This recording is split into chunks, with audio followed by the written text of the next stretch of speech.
नमस्कार संगवारी हो, मैं हाँ सिम्मी। हमार नवा आइडियो और वीडियो देखे बर सुने बर हमार यूट्यूब चैनल एस म्यूजिक लहरिया वीडियो वाला दिखा, लाइक करिहा, सब्सक्राइब करिहा और बेल आइकन ला दबा दिहा।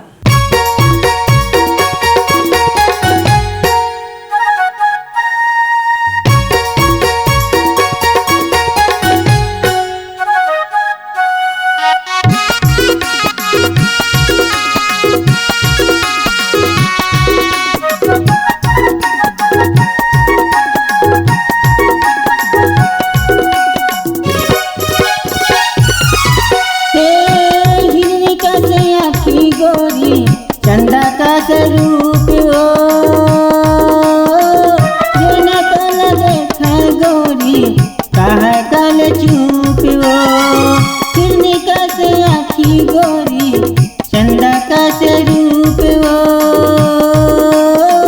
जेना कल देखा गोरी कहा कल चूप हो। आजा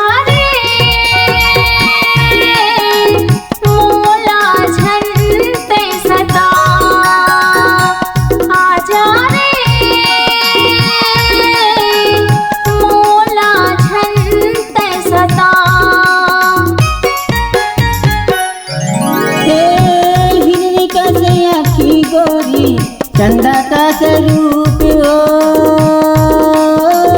जेना कल देखा गोरी कहा कल चूप हो। हिरनी का से आखी गोरी चंदा का स्वरूप हो जेना कल देखा गोरी कहा कल चूप हो। आजा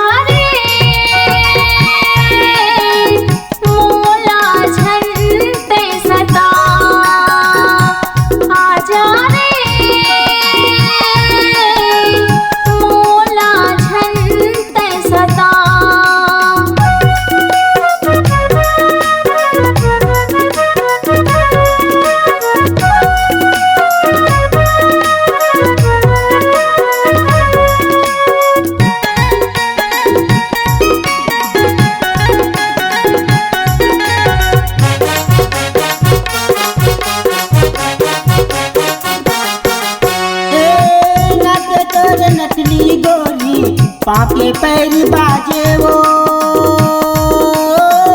मन के मोर सागर माँ डुबकी लगा ले वो।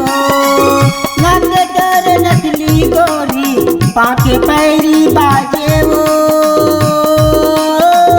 मन के मोर सागर माँ डुबकी लगा ले वो। आजा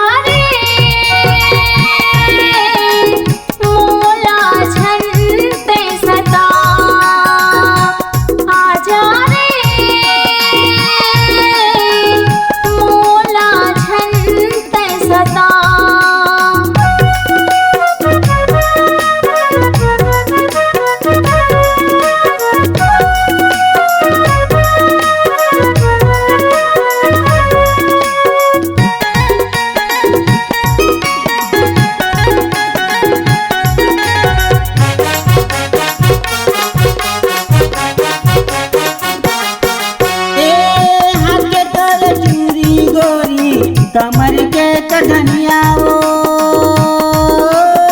मारे मारे कहत हम खड़े तोल मझनिया वो। हाथ के तोल चूड़ी टूरी कमर के कधनिया वो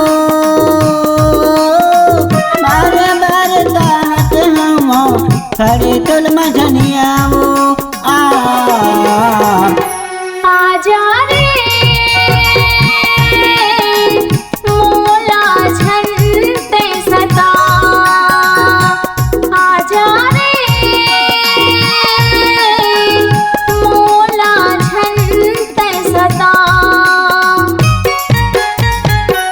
हिरनी का से आखी गोरी चंदा का स्वरूप हो